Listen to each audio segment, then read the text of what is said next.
Hello everybody, it is I. Hope you're doing alright, hope you're keeping safe, hope you keep sane. On a weird, bizarre note, literally just as I was about to click record, I opened my post for the day, and this arrived. Obviously the online casinos have got wind of the fact that we're all back in lockdown and thought I'd use it as a bit of a marketing opportunity to target us gambling addicts with free offers, so that can go right in the bin down there. Now, I want to talk today about lapses and about relapses, but I think what we need to do is first address a few things. Now, the first one is the very obvious. We are back in lockdown. If you're watching from England, you're back in lockdown. If you're watching from Wales, you may well just about be coming out of lockdown. Hope you did well. Hope it was all right for you. Hope you kept safe, hope you kept sane, and hope you kept gamble free. But for the majority of the people watching, chances are today will be your first day back into lockdown, first day back at home, first day of boredom. Not being out to see friends, family, go out the pub, go out, go whatever, do nice fun stuff. As always, as I've said before, when we are at home, when we are bored, temptation for online gambling is going to be high. So make sure you've got those blocks in place. Make sure you've got your gam stop. Make sure you've got your self exclusions. Make sure you've blocked gambling transactions with your bank account, as I spoke about in a previous video. Stay safe, protect your bank balance, and save money. That's my Boris Johnson impression done for the day. I'm not going to ramble on too much about lockdown and, my opinions on it. If you do care about my opinions, I'll probably make a video, chuck it on the second channel. Thanks for those who have already subscribed over there. But I want to keep this channel really talking about gambling, and all my inane waffling and ranting can go elsewhere. So, that's about that from me. Second thing I need to address is me and my face and the fact that I look pasty and pale and I've got red eyes and look a bit unwell. I assure you this has got nothing to do with the aforementioned virus, and has absolutely everything to do with the fact that obviously my local shut its doors yesterday, and I made a really quite good effort, I believe, in drinking 4 weeks worth of lager and Guinness, of course, in the space of a few hours, putting a good account of myself, but needless to say, I'm not feeling the best for it today. Thirdly, lastly, adverts on videos. A lot of people explain to me now why some people see gambling adverts on my videos. And the reason is it's actually based on your Google history, so your search history, what other videos you've watched, probably loads of stuff. It probably crawls your inbox and all sorts of stuff to find out what you're looking at, what your communications you've got, what your search history is, and all that sort of thing. And obviously, I guess if you identified yourself to Google as a gambler, then I guess they can then sell that to gambling companies to try and profit off you. So my apologies if you're getting gambling videos. I don't really know how to stop them, to be completely honest with you. I've had mostly support for the monetization of the channel, and for those who don't like the fact the channel's monetized, I sort of understand that, and rest assured I haven't actually received any money from it. So anyway, on to the subject of today's video. Lapses and relapses. Now, this is more important than ever, particularly in a time when people are going to be suffering mentally. There's obviously a lot of talk about mental health at the moment. But, for us gamblers, these situations, these lockdown situations, the boredom and being trapped at home is an incredibly dangerous time. So what we need to do is protect ourselves and make sure that lapses don't become relapses, because it's very, very important that we differentiate the two.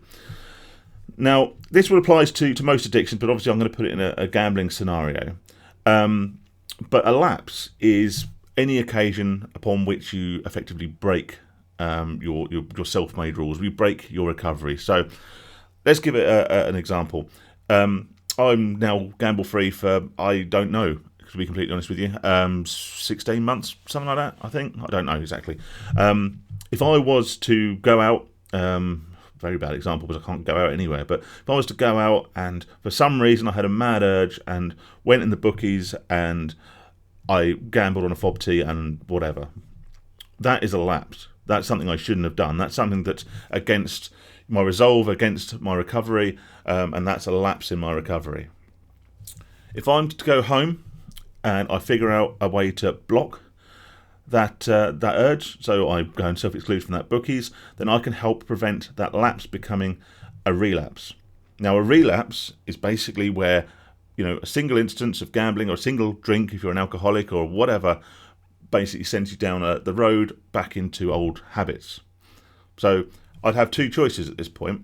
I could go in the bookmakers tomorrow, as I already have done, by the way, years ago, and I could go in tomorrow with my passport size photos, and I could self-exclude from that, or I could use the online sort of multi-operator self-exclusion scheme, and I could do something positive. Or what I could do is I could think, oh, I've blown it, I've gambled, I've broken my recovery, and I could go in there the next day, and instead of going into self-exclude, I could go into gamble. And then before you know it, you fall back into old routines. And quite often what people will find, and I found for the multitude of times that I unsuccessfully gave up gambling, was that actually every time that I relapsed, I was gambling more, I was gambling higher stakes, I was gambling more frequently, and I was spending more time and more money on my addiction. So it's very important that when we have a lapse, we treat it exactly as that. Now, it's very important that we learn from our lapses. Okay, it's very important that if we're able to gamble, if we find a way to gamble, then we look at ways in which we can prevent that from happening in the future. We can prevent ourselves from making that same judgment or that same misjudgment if the urge strikes again.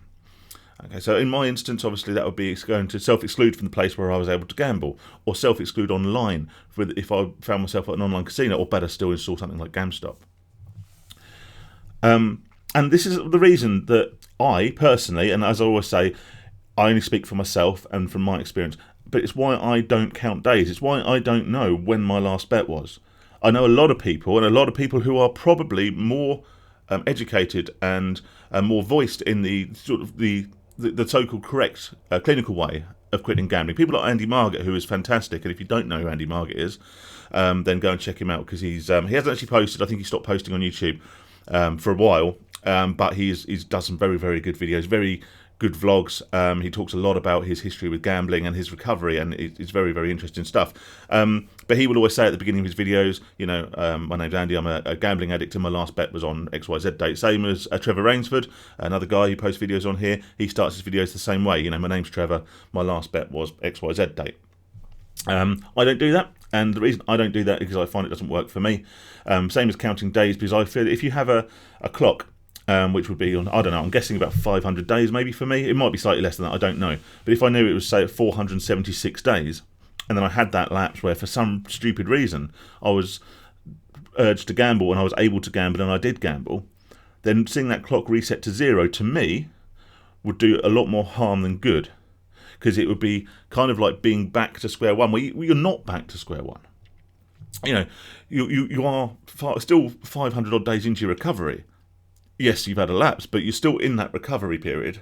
You're not back to square one, and I think that psychologically, to think that you've undone all that good work, would be both untrue and also incredibly damaging. Now, this isn't to say that lapses can't be sort of financially harmful. Of course they can. People can have huge lapses and lose exceptional amounts of money and, cause themselves harm through a lapse. I'm not belittling the significance of a lapse. But what I'm saying is, if that does happen to you, then you need to address it. You need to work out how it happened, why it happened, and why you were able to act on it. And you need to get those extra blocks in place. But then you do need to forgive yourself. You do need to push forward and not consider it all the hard work undone, not consider it a failure, and don't get to that mental space where you're thinking, well, I can't do this. I obviously can't quit gambling. Because you can, because you've been doing it up until that point.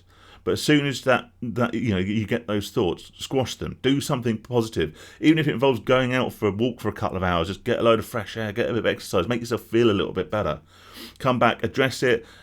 Plug those gaps, close those doors that might be left ajar, and all other analogies, and do something positive. But don't revert to old habits, because particularly now, it's very, very easy and it's very, very tempting. Because I think a lot of us are probably feeling a bit low. We're probably feeling a little bit, what's the point? I know I was. I woke up this morning, and I guess being hungover, obviously alcohol was a depressant, being hungover, it being my first day back at work, because I've had a couple of days off. I got hit by that feeling. But you need to quickly squash it, turn it into something positive, do something good for you, do something for your mental health, for your physical health. And push on in a positive way, rather than just going, the easy thing for me to do today, to be honest, would be go to one of the shops that's still open and buy a load of beer and just have a few beers after work and just kind of slob out and get a kebab or something delivered and just, you know, basically physically abuse myself, not in that way, and sort of bury it and sort of just kind of revert to the worst possible habits. But what I'm going to do is when I finish work today, I'm going to go out for a nice long walk, get a load of fresh air, you know, try and do sort of 10, 12k of walking, you know, come back, try and get something healthy, have a night off the booze. In fact, I'm going to try and have a couple of weeks off the booze, to be honest with you. And try and get myself into a more positive headspace, because I know we're all suffering at the moment, aren't we? And a lot of us are in the same boat, and I'm fortunate enough to still be working, but obviously a lot of people will have the extra stress of work considerations and work concerns. So obviously my thoughts are with all you guys, particularly those in the hospitality industry who've had it horribly rough recently. So yeah, my thoughts are going out to you lot. But anyway, I'm going to sign off now. Sorry, it's been a bit of a sort of a rambly, kind of a bit depressing one today. I know, like I said, I'm here talking about positive thoughts and making positive actions and doing something, you know, good with yourself, and obviously doing it all in the voice of someone who has the weight of the world on his shoulders. But I assure you, a lot of that is just the last night's Guinness talking. Take care of yourselves, like I say. Obviously, stay at home, protect your money, save cash, or something Boris would say anyway. And if you want to hear my true opinions on that, I'm sure I'll make a video, and I'm sure you'll see a lot more of me over the coming weeks. If you've got any ideas for videos, chuck them in the comment section. I do say, look, my apologies that I don't reply to comments like I used to. I'd get a lot, and I've been really, really busy. But I do read them. If you've got any suggestions, got any questions, or whatever, that'd be great to hear from you. But yeah, thanks for listening to me, guys. Thanks for listening to me ramble. And I'll catch you very, very soon, probably tomorrow. Take it easy.